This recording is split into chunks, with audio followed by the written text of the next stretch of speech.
네, 학생 여러분들 안녕하세요. 이제 풍화와 토양이라는 단어를 살펴볼게요. 풍화와 토양은 이제 흙이 만들어지는 거, 토양이 흙이니까 흙이 만들어지는 그런 관계를 탐구하는 단원이 되겠습니다. 한번 여기 도입 실험을 살펴보시면 얼음 설탕을 넣은 다음에 실험하는 게 두 가지가 나와 있는데 영상을 먼저 같이 보도록 할게요. 이번 시간에는 얼음 설탕과 물을 이용하여 풍화가 일어나는 원인을 알아보겠습니다.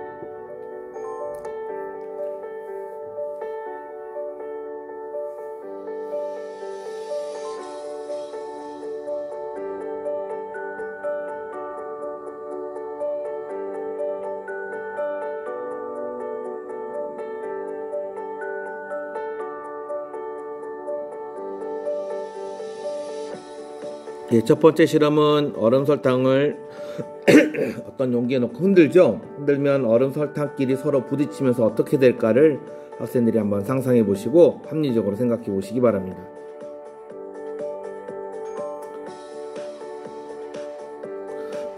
두 번째 실험은 얼음 설탕에 물을 집어넣는 거예요.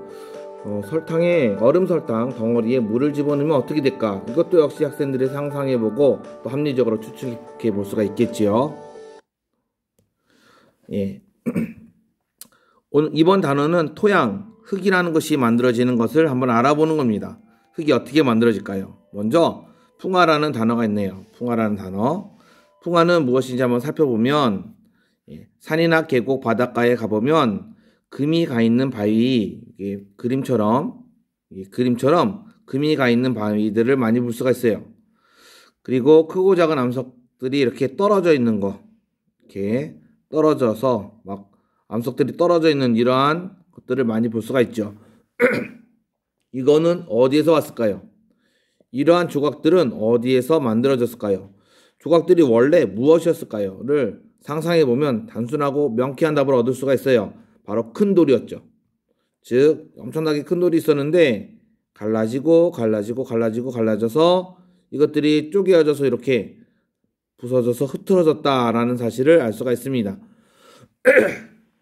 그러면 어떻게 쪼개질까요? 암석에는 크고 작은 틈이 많이 있고요. 이러한 틈 사이로 물이 스며들죠. 이렇게 물이 스며들면 추운 겨울에 물이 얼게 되면 물은 부피가 증가해요. 물 1ml가 얼음으로 변하면 1. 어떻게 해서 숫자가 증가되는 밀리리터로 부피가 증가해요. 그러니까 얼음들이 팽창하니까 이제 돌이 부피가 늘어나면서 쪼개어지고 금이 넓어지겠죠. 이렇게 되면 결과적으로 부서지겠죠. 이렇게 부서지고 떨어지게 되겠죠.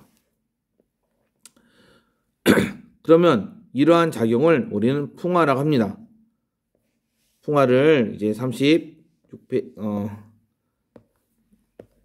39페이지에서 한번 살펴볼게요.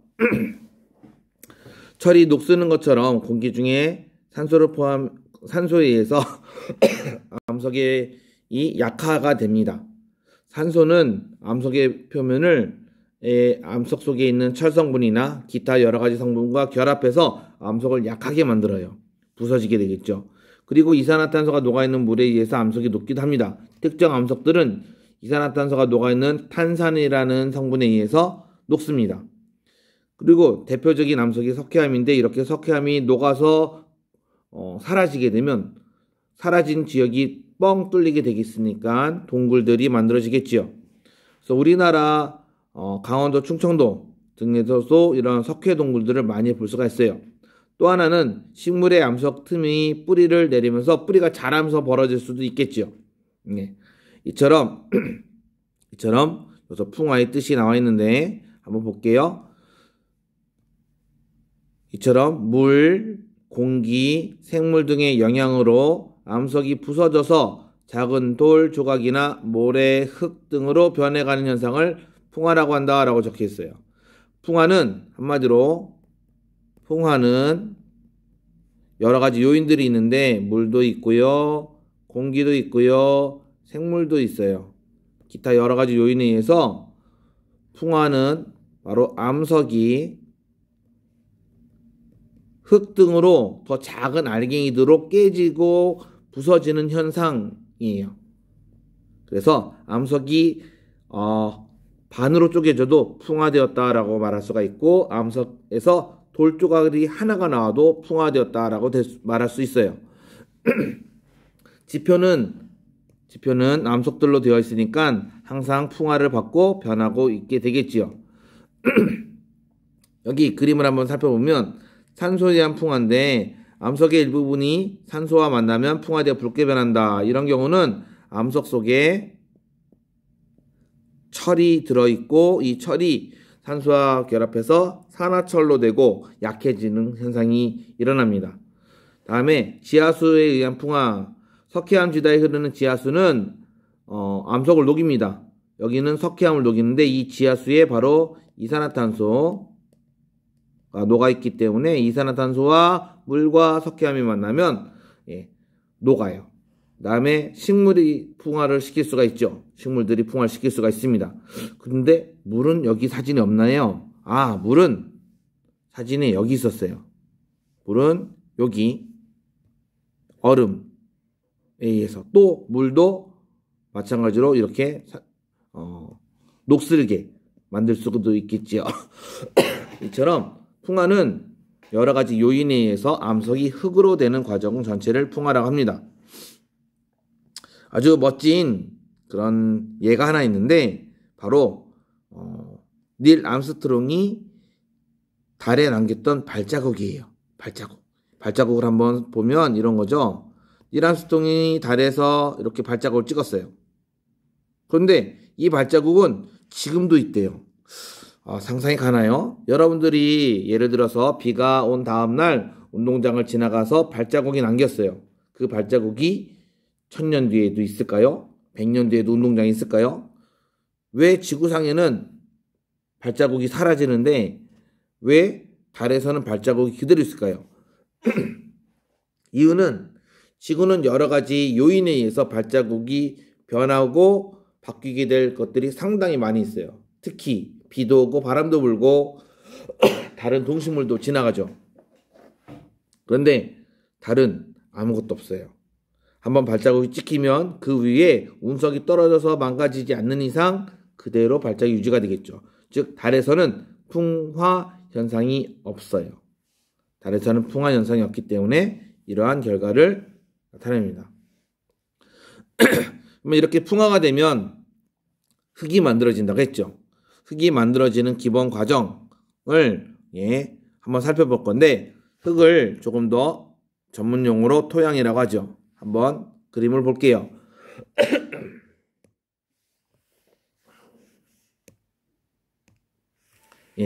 토양을 살펴보면 암석이 풍화를 받아서 결과적으로 흙이 되는데, 이렇게 흙이 된 것을 우리는 토양이라고 합니다. 글씨를 조금 크게 볼게요. 토양이라고 합니다. 토양은 암석 부스러기만 있는 게 아니에요. 나뭇잎도 있고요.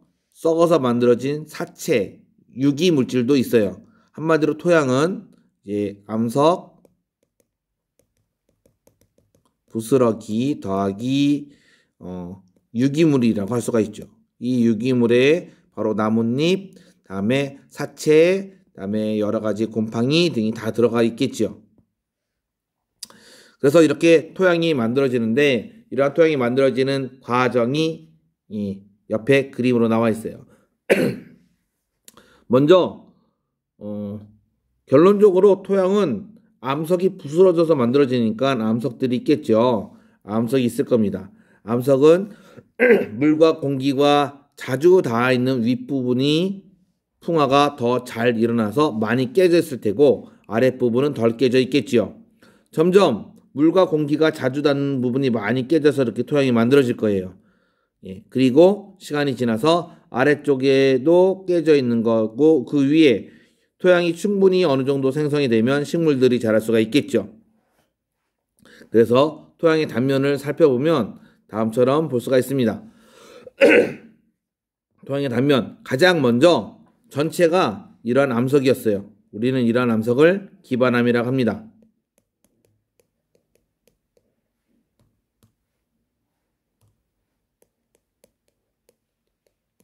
그리고 그 위에 기반암에서 암이 풍화가 되면 작은 돌들로 되겠지요. 흙은 좀 적고 돌들이 많이 있을 거예요. 우리는 이런 기반암 위에서 떨어져 나온 돌들을 모질물이라고 합니다. 그리고 흙이 만들어질 거예요. 흙은 당연히 모질물 위에 쌓이겠죠. 전체가 다 쌓일 거예요. 이렇게 쌓인 전체 물질을 우리는 표토라고 합니다. 그런데 흙이 쌓였는데 흙 중에 바람 불고 비 와서 고운 흙들이 아래로 가라앉을 거예요. 고운 흙들이 아래로 이렇게 가라앉을 거예요. 그래서 생겨난 곳이 바로 심토입니다.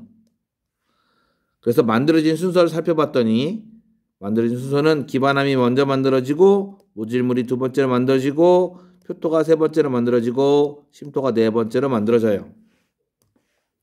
그래서 기반암 먼저 만들어지고 지표로 드러난 암석이 잘게 부서져 생긴 층이 바로 모질물이 만들어지겠죠. 그리고 나서 작은 알갱이로 된 표토가 먼저 만들어지고요. 그 위쪽에 그래서 여기 보면 이동했다. 위쪽의 토양이 아래쪽으로 이동했다라고 적혀 있으니까 이게 맨 마지막 네 번째로 만들어진 심토가 되겠습니다. 그러면 날씨가 춥고 여기 창의력 키우기 한번 보면 날씨가 춥다. 그린란드에서 어떻게 풍화를 받을까? 당연히 물도 있고 식물도 있고 하는데 날씨가 추우니까 아마 풍화가 더 잘 일어날 것 같아요. 왜냐면 물이 얼었다 녹았다를 반복하니까 암석의 틈이 더 자주 벌어지고 더 빠른 풍화가 일어날 것 같습니다. 스스로 확인하기를 한번 보도록 할게요. 내용 정리 한번 볼게요. 첫 번째, 물, 공기, 생물 등의 영향으로 부서지는 현상이라고 했으니까 이거의 답은 풍화가 되겠죠.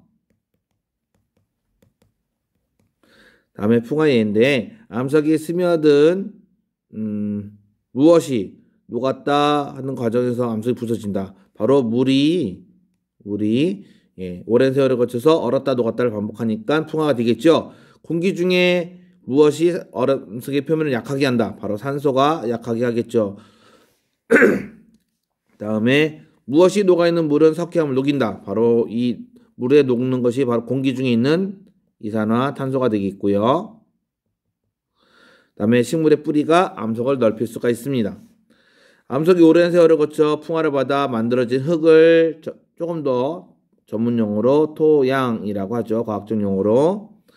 그리고 이렇게 만들어진 순서가 나와 있습니다. 아래쪽에 보면 생물에서 서식지 제공 농작물에 무엇을 공급한다. 토양은 농작물에 물도 공급할 수가 있고요. 영양분도 공급할 수가 있습니다. 그러면 옆에 생활 속 과학 원리 옆에 이제 뭘 볼 거냐면 이제 한번 잠깐 문제를 풀어볼게요. 여기 보면 알맞은 말을 쓰시오라고 되는데 흙으로 변해가는 현상이니까 풍화가 되겠네요. 그래서 여기 쓰는 말은 풍화가 되겠고요. 다음에 토양을 설명한 내용을 옳지 않은 것을 찾아라라고 되어 있으니까 옳지 않은 걸 한번 찾아봅시다. 토양은 암석이 풍화를 받아 생성된다. 맞는 말이 되겠네요. 식물이 자랄 수 있는 양분, 영양분소를 가지고 있고요. 나뭇잎이나 동식물이 썩어서 만들어진 물질이 같이 들어있겠지요. 강, 바다로 흘러가는 물을 깨끗이 걸러주는 역할을 한다. 토양이 물을 걸러주는 역할을 한다. 그러면 아래쪽에 지하수 같은 것이 깨끗한 물이 생겨나겠지요. 잘 발달된 토양의 단면을 보면 하나의 층이 아니라 4개의 층으로 되어 있죠. 4개의 층. 아래쪽에 모질물, 그 위쪽에 기반암, 심토, 표토. 순서는 이렇게 되어 있지만 만들어진 순서가 중간에 바뀌죠. 확인 한번 꼭 하시기 바래요. 그러면 옆에 생활 속 과학 원리를 한번 볼게요. 요거는 여러분들이 실험을 한번 해보면 참 좋은데 쥐렁이를 좀 구할 수 있었으면 합니다. 단순하게 바로 되지도 않아요. 며칠 관찰해야 되는데 그래도 관심이 있다면 좋을 듯해요. 한번 해보면. 다음에 실험이 끝난 지렁이는 아파트 화단에, 아파트에 좀 이렇게 식물들이 있는 곳에 아니면 공원에 풀어줘도 괜찮을 듯합니다. 한번 영상을 보도록 할게요. 이번 시간에는 지렁이, 흙, 나뭇잎 등을 이용하여 지렁이가 어떻게 토양을 기름지게 하는지 알아보겠습니다.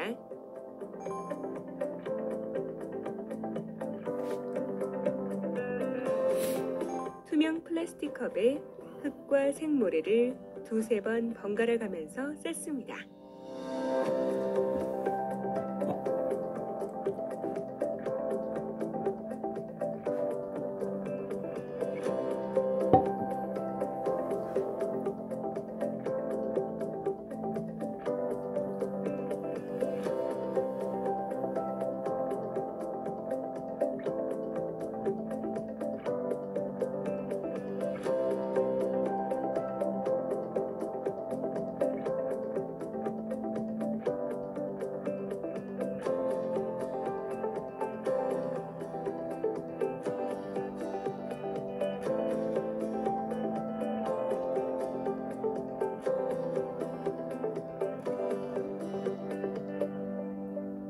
이렇게 흙과 생모래를 번갈아서 하면 무슨 일이 생길까요? 네, 구별이 되겠죠?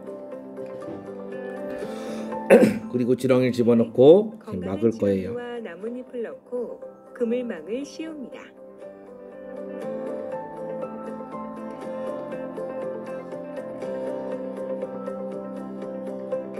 나뭇잎은 왜 집어넣을까요? 지렁이도 생명체니까 뭔가 먹을 게 필요하죠? 그래서 약간 썩은 나무나 낙엽 같은 걸 집어넣으면 지렁이가 먹을 수가 있습니다. 투명 플라스틱 컵에 뚜껑을 닫고 검은색 종이나 검은색 천으로 감싼 후 3, 4일이 지난 다음 변화를 관찰합니다. 여기 막기 전에 너무 건조한 흙을 사용하지 않고 물을 조금 분무기 같은 걸로 뿌려놓으면 더 지렁이가 살기 좋은 환경이 됩니다. 다만 물이 너무 많으면 안 돼요. 이렇게 되면 어떻게 될까? 네, 한번 교과서를 살펴볼게요. 제목이 지렁이가 토양을 기름지게 한다. 토양을 기름지게 한다. 토양에 기름이 많다는 뜻이 아니라 토양에 영양분이 많다라는 뜻이에요. 이 영양분이 많게 해야 되는데 이 기름지다는 것이 영양분이 많다라는 거예요. 지렁이가 어떻게 하느냐? 여기 적혀 있습니다. 지렁이는 어떤 역할을 하는지 적혀 있어요. 한번 볼게요. 지렁이 하우스 뭐 이렇게 여러 가지가 되어 있는데 분변토가 만들어진다라고 되어 있죠. 지렁이가 흙 속에 구멍도 파서 뿌리에 호흡을 둔다. 뿌리도 공기가 필요하거든요. 그래서 화분에 지렁이가 있으면 잘 자란대요. 여러분들은 지렁이를 보고 징그러워할 수도 있지만 지렁이가 많은 흙에서 농작물이 더 잘 자라거든요. 그러면 실험 결과를 한번 예측해 볼게요. 여기가 잘 보이니까 이것을 예측해 보면 실험 결과는 어떻게 될까요? 여러분들이 직접 실험하는 것이 가장 좋은데 혹시라도 하면 제가 그리는 그림과 비슷한지 한번 보세요. 지렁이가 어떻게 할 건지 한번 예상을 해볼까요? 지렁이는 분명히 표면에서 아래로 갔다가 위로 올라갔다가 아래로 갔다가 위로 올라갔다를 반복하겠죠. 그렇게 되면 생모래가 위아래로 지나갈 거예요.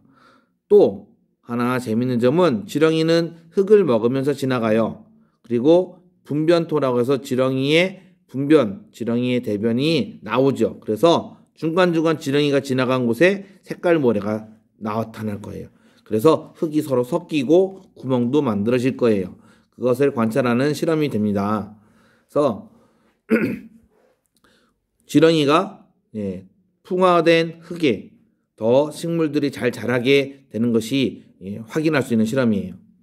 여기까지가 여러분들 풍화와 토양에 대한 단원이었습니다. 그러면 다음 단원 녹화해서 보겠습니다.